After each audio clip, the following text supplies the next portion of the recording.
Honestly, when making this list, I realized I've had one of the best reading years of my life. I've had very little 1 or 2 stars this year, and that's gonna make my favorites at the end of the year so hard to make.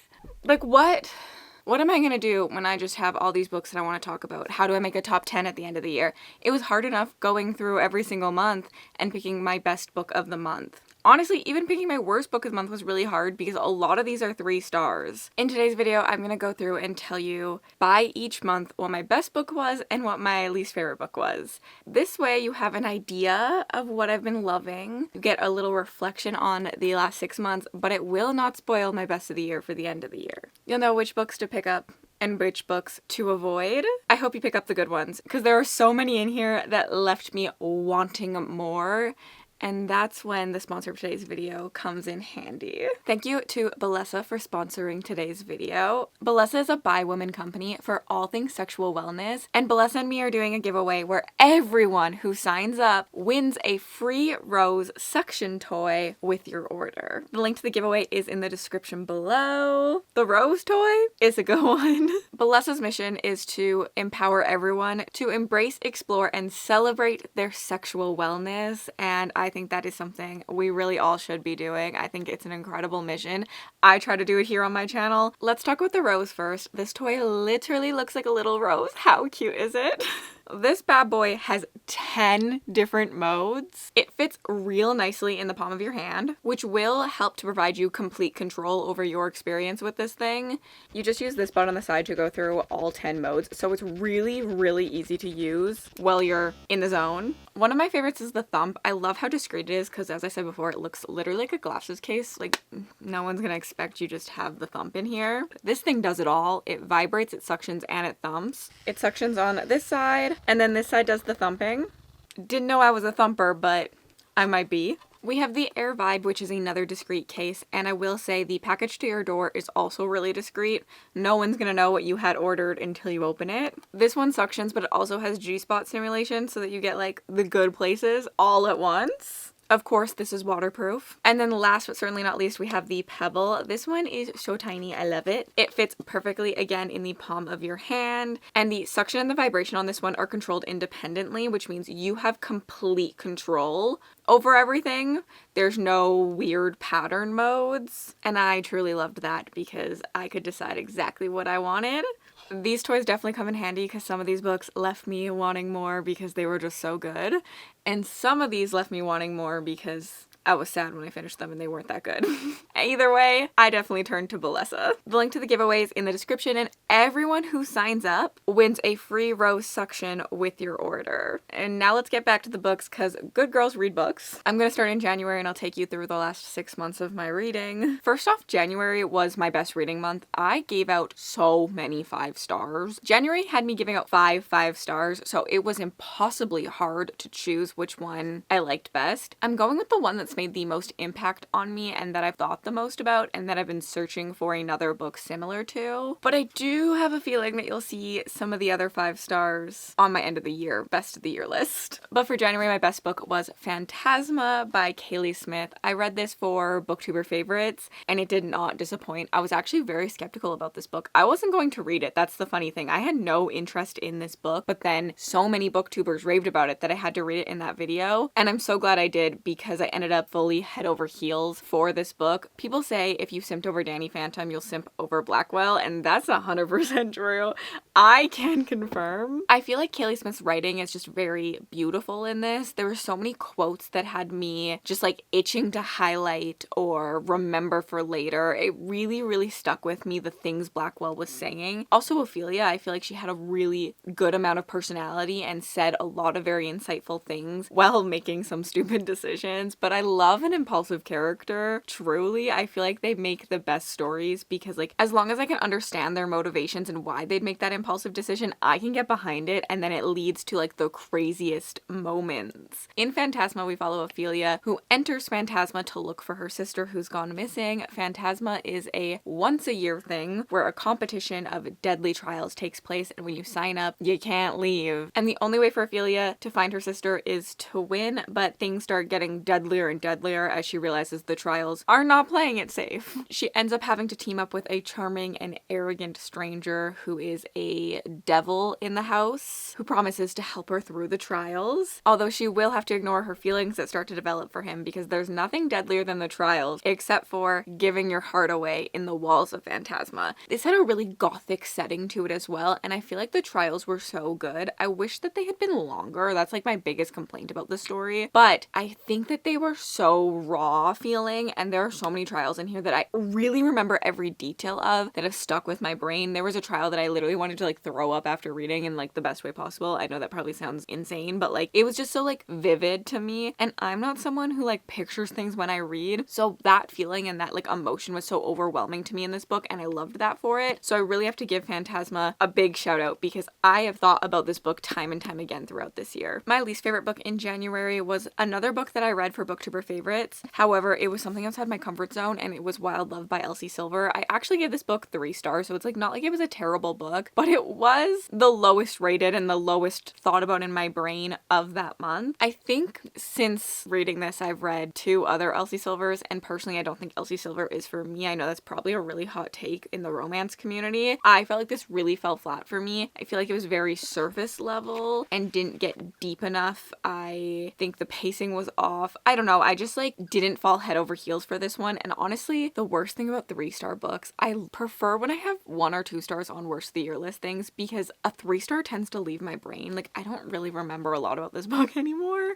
because it's gone. Like why would I waste mental energy on a 3-star read that I just found mid? Don't remember a lot of this. It's not that I didn't like it, I just didn't love it. And I feel like I had so many standouts in January that it almost made this book feel worse because I wanted to give out another 5 stars so badly, especially in the vlog I read it for. Most of my 5 stars were in that vlog. So this 3-star was very, very sad, but also was outside of my comfort zone. I don't read a lot of contemporary. Since reading this, I have dabbled a lot more in contemporary romance and started to find what I actually like, but this was like the first one and I just picked it up because everyone was loving it. I'm not sure it was really for me. So yeah, I don't know. I know people scream about this book, but it wasn't for me. Moving on to February. I gave out 0 5 stars in February, so I definitely had a high in January. And then I wouldn't call it a low in February because I gave out 6 4 stars, which is still pretty freaking good. I definitely had more misses in February than I did in January, so it was a little bit harder to pick my favorite book of this month, but not hard to pick my least favorite book of this month. My favorite book of this month was Zodiac Academy 3. This was really close. There was a couple that I could have picked, but I read Zodiac Academy 3 in literally one day, and I remember finishing it and just being like, I need to continue, which is kind of insane because I haven't made it to book 4 yet. But I just remember thinking this truly is good and had me really feeling like I cared about the characters, and I feel like the plot progressed a decent amount in this one. I feel like we really saw some standout moments in this one, and this book also has stuck with me. I did read 2 also in this month, and it was another 4-star. To be honest, I probably could have picked either one of these. They kind of run together in my brain because I read them so close together, but I just love this series so much. I feel like it is very, very in-depth in the world building. I actually like think it's one of the most insane world buildings I've read in a while. Like it's maybe not as like well developed as like Robin Hobb or something, but it feels so intricate, and I feel like it feels like it could exist. Like this realm could exist outside of our realm, which is really interesting to read, I think. I've really enjoyed my time in this series. It stuck in my brain, so it is my favorite book of this month. Zodiac Academy follows 2 sisters who end up finding they are the long lost heirs to the Solaria throne, and in order to get their inheritance, they have to go and graduate Zodiac Academy. They'll get a bunch of money and then they'll get the crown to the kingdom. But when they're at Zodiac Academy, there are these men who have been told their whole lives that they are going to rule Solaria because the princesses went missing, and they don't want to give their title up, so they try to bully these girls to leave or drop out or fail Zodiac Academy so that they can still have their throne. The funny thing is the girls actually don't really care about the throne. They want to get their money and they want to go back to the life that they knew, and we just kind of watch all of this happen. I'm so happy I picked this series up once again because I actually read the first book, started the first book like 5 years ago and DNF'd it and thought it was horrible, and since my reading has changed and I've grown into more of a romantasy era of my life, I'm happy I retried this because now it's one of my favorites and I really, really need to get to book 4. My least favorite book of this month was a thriller. It was You Better Watch Out, which was really kind of depressing because I loved The Stowaway by the same author, but You Better Watch Out was a slasher that was kind of a fun time but like didn't hit hard enough for me. I feel like it was very surface level. It was far too quick. It was really just about the kills, and I typically like my slashers to have a little bit more political commentary and things like that to it. And I just feel like this was just kill after kill after kill. It was a little too rapid fire. I never felt like I could connect to the characters. I also feel like the twist of this book was given away in the synopsis because of how the synopsis is written. I typically am not someone who feels like synopsis give too much away, so it's actually crazy of me to think that a synopsis does. So maybe don't read the synopsis going into it, but essentially I'll tell you my version, which is just that we wake up Christmas Day in a small town with 5 other strangers, and there's something or someone out there trying to kill us. That's it. That's all you needed to know. Moving into March, I had 2 5 stars in March, so it wasn't as hard to pick. And in March, I'm giving my favorite book of the month to Intercepts. This was a horror book that I was not expecting to just like love the way I did. It was just so creepy and felt so real. Like I could see this happening. I find horror books that I feel like could actually happen just way more terrifying. And this is kind of like a government conspiracy. And if you're a conspiracy lover, which like I technically am not, but if you are, I think you will really love this because it will really spook you, because this could easily be going on. I don't really remember what the synopsis on Goodreads says, so I really don't want to say too much, but we're following our main character who works a job in a government facility trying to get intercepts, and he is not allowed to tell anyone about his job. It's all like top secret. It's so top secret that if someone dies on the job, they send paid actors to be the coworkers to the funeral. Like they're not allowed to know who works with who, anything like that. We're following this man as he kind of deals with what he's doing and his job and like what is happening. I just felt like this had me on the edge of my seat the entire time. Like I was like, what is going on? And then when I had an idea of what was going on, I just wanted to see it happen. Like I was like, this is crazy. And I loved this book so much. So thank you.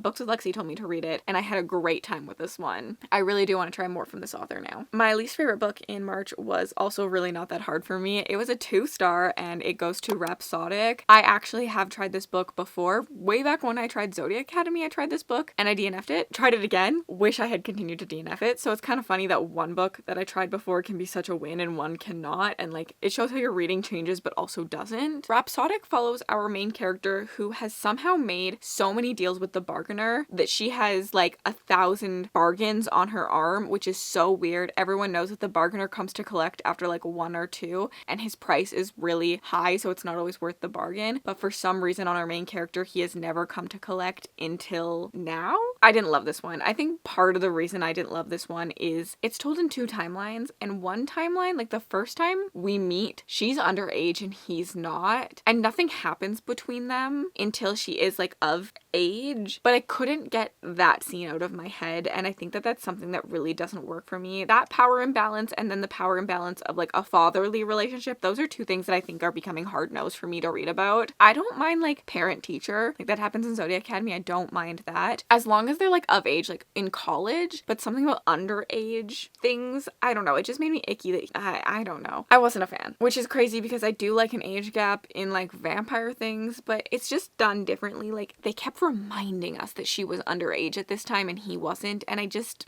I don't know, it gave me gross feelings and I didn't like it, and I think that I couldn't enjoy the rest of the story because of that. So I probably should just DNF'd the story really early on again, but I wanted to give it a solid chance this time. I regretted my solid chance, but I know the series is so loved by so many people. In April we had 2 5 stars. I've had 5 stars pretty much every single month, which is insane. And my favorite book of April was easily Silver Elite by Dani Francis. This is a dystopian romantasy. It's not necessarily dystopian in the way like The Hunger Games is, and I think people comparing it to The Hunger Games, the publisher comparing it to The Hunger Games, has really done this book a disservice. It actually like very heavily reminds me of Divergent, especially the first book of Divergent, where like we weren't even sure like this was dystopian at that time. I feel like the very like critical dystopian part is really going to come through in later books. I feel like that's how I felt about Divergent. Like the first one is more just about her finding her place in the society and just like the little like whispers of that dystopian setting and like commentary that dystopian is really known for. So I'm hoping book 2 and 3 of this really hit the dystopian like commentary out of the park, because I agree that this one didn't 100% get there. I don't agree that it had nothing. I think that it does discuss propaganda. It does discuss like growing up in one of these sides, how you are influenced by that, how you maybe didn't get to see the good side of the other, how like growing up as the bad guy, you're gonna maybe understand understand what they are saying, even though it's wrong, just because you've been raised that way and not because you actually believe it. And sometimes you have to have someone else open your eyes to that. I think that that's a very real conversation to have, because that's how so many things happen. Like, there are so many people who vote a certain way because of how they were raised, and they didn't have the experiences to understand the other side, which is awful, but I do think is very real to society. And I think that this book is kind of handling that take quite well. Overall, I had a lot of fun with this. I read it pretty much in one sitting. I really liked our main character. I liked the world being set up. Gas went off, and there was either like two reactions to it. Either you had no reaction, or it gave you like magical power, so it's a little fantasy-esque, but I don't really think so. I think more like sci-fi-ish, because it was from the science that they got their powers. We follow our main character, who obviously has the genes where she has the power, and anyone with the power, which I forget what they're called in this right now, mods. They're called modified. So anyone who is modified is persecuted at this point. They are either put into a camp to essentially do the dirty work and die, or they are literally killed, and she is hiding her power. She doesn't want anyone to know. When accidentally she does some things that gets the interest of the wrong people, she ends up in a military academy and fighting her way to the top without letting everyone know that she is a mod, which is who they're hunting down, and maybe she can make changes from the inside. Really, really had fun with this one. I was kicking my feet, giggling. The banter in this is 10 out of 10. I loved the two together and their discussion, and there was some plot twists that actually really got me in this, and as someone who is really good at guessing plot twists, the one in here really got me, although she does make the stupidest decision at one point, and if I wasn't vibing so hard, I probably would have taken a star off for that decision, because it was dumb and it really felt just like plot convenience. It needed to happen for the plot to move on, but I feel like there was other ways it could have happened that would have been more natural, and not just her making a dumb decision as someone who isn't that dumb. But I had a wonderful time with this one. I really did like it. 5 stars. Could definitely be on my top 10 of the year. And my least favorite book of April was The Lamb. This is another horror following a cannibal. It's a really, really short novella, so I'm not going to tell you much about it. It's essentially a cannibal family, and you follow a young girl in it. I think that this was really boring. I'm so sorry. I have nothing else to say about this one. I kind of just like blessed and released it. It was very slow, very literary. Nothing really happened. It should have been engaging and creepy considering we're following cannibals, but it was very much just like in this little girl's head, and because she's a little girl, it wasn't very like interesting to me. I don't know. I didn't like this one. I'm just gonna move on. It's not for me. In May, we also read 2 5-stars. I'm on a roll with these 2 5-stars. And the best book of May was easily The Wind Weaver by Julie Johnson. I have been screaming about this book. This is for the fantasy lovers who still want romantasy. This is definitely more fantasy heavy. Silver Elite was more romance heavy. This has like such a cool, intricate fantasy world, but it still has some good romance moments. We have 2 love interests, I think, in this. Nothing has been confirmed, but we have 2. I'm not sure if it's a love triangle, not sure if it's a bait and switch, not sure if it's a why choose. I want a why choose. I loved both of them, which means that either option I'm honestly going to be okay with, because I feel like I love a love triangle. I honestly can love a bait and switch too, and of course I love a why choose as long as they're done well, and the fact that I'm not sure who Endgame is for any of those options means that it's done well in my opinion. Essentially following our main character, who is part Fae, and in this world the Fae are being persecuted. We start the book off with her captured and going to burn at the stakes when this stranger comes who's supposed to execute her but ends up saving her and taking her on a long quest / journey that she learns a lot about herself and the world. She was definitely kept in the dark, but that's because she's just been running for her life. No one could know that she was a little bit Fae, because then she would be persecuted. There is a prophecy about the 4 weavers, the 4 elemental weavers, and she of course is the Wind Weaver. I think that's pretty obvious. So we watch as she learns about this prophecy and maybe tries to save the world. Maybe? I loved this. Oh, it's so good. The writing was so polished in this. The fantasy was so good. There were like giant centipedes at one point coming to kill you, and I was like, this is disgusting and I need to read more. I love giant centipedes. Like, centipedes are creepy as fuck. So like they really kind of spooked me, and I was like, I don't know if I'd be able to fight in this fight. I think I would just stand there frozen. Who am I kidding? I'm probably standing there frozen in any fight. I'm dying, that's for sure. But she definitely held her own. Please, please, please, please, if you're a fantasy lover, pick this one up. This is for you, I promise. Like, please, please, please, please, please. And in May, my least favorite book of the month was The Half King. I probably could have DNF'd this book. I think this one was 2 stars actually. But this was another book that just left my brain. I have not held room for it. This follows a world where every firstborn is cursed, and we follow a secondborn who might be prophesized to end that curse, as she ends up working with the Half King to maybe end it. I don't know. The characters in this were just really flat. I actually think there was so much potential in this because I really really did like the world building. I liked the setup of the curses. I liked what the curses were. Like, he disappears at night into like shadows essentially, and then he comes back during the day, and he essentially like passes through the death veil as a shadow. It's honestly really interesting. All the different powers in this were really interesting, but I just think the characters were flat and the pacing was off in this. I didn't love this at all. Like, I really didn't. I'm so sad by this because I think it had so much potential, but it's definitely something that I would potentially skip in the future. Like, if I could go back in time, I probably would have skipped this. I probably would have just DNF'd it really early on, even though like it was easy to read. I think I listened to the audiobook and it was a really easy listening experience for me. And our last month so far to talk about is June. My best of the year is kind of different in June. I explored my contemporary romance era this year and I found a really big win. My 5-star was Lost and Lassoed. I did give out 2 5-stars this month though. Forgot to say that. I was really on a roll with the 2s. I just really felt so connected to this story. Teddy's journey of feeling left behind in her life was so relatable. Feeling like you aren't in the place that you should be as your friends get married and have kids, and even though you don't want those experiences, just feeling like that's maybe what you should be doing and just feeling very like lost. Very relatable. It hit so hard for me. I really enjoyed Teddy as a character. I liked her struggles. I liked Gus's struggles as well. I really liked reading this series. I felt very connected to all the characters. This is a single dad romance. She becomes his nanny. They definitely have a bit of a banter because she is his little sister's best friend and he grew up not liking her because whenever he had to go save his sister from trouble, she was always there and he just like blamed Teddy for like her sister getting into trouble. And so they have to kind of overcome their differences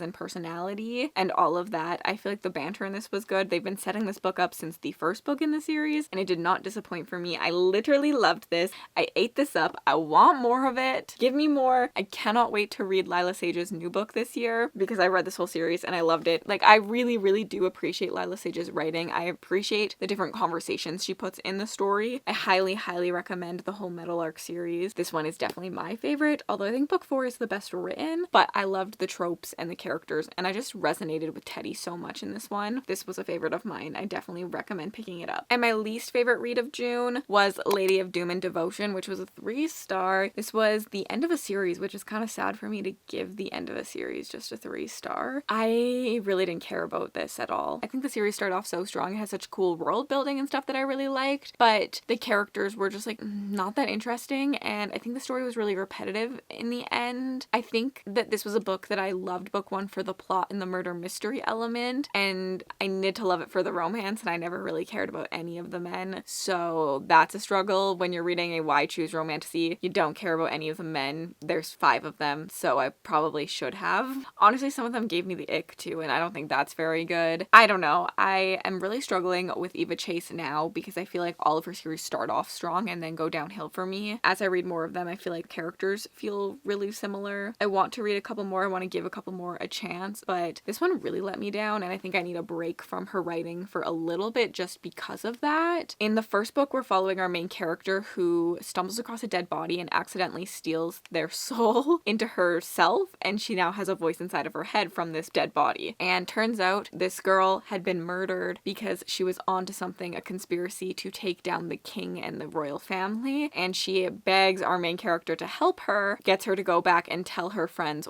all the knowledge that she knows, and our main character ends up helping to try to take down this conspiracy plotline. It was a really cool world building, to be honest. Like, they get powers by sacrificing things to the gods, so it's kind of brutal. Like, people chop off their fingers to get powers, they chop off more, the bigger the sacrifice, the bigger the power, things like that. It was definitely a very interesting, like, world building and concept. I really just wish the characters had knocked out of the park for me, because then I could have loved this, I think. A few of these will definitely be on my end of the year list, but there will definitely be some surprises as well, maybe not some surprises. Was there anything that you were expecting on this list that you didn't see? Or did I have any surprises for you? Like, were you shocked to see something? I'd also love for you to let me know what your best and worst books were. You can just do overall in the last 6 months, or you can do each month like I did. If you get all the way to the end of this video and you'd like to leave me an emoji just to say you were here, leave me a tomato emoji. I'll leave my favorite video that I created this year on the screen for you to check out, and have yourselves an absolutely remarkable day.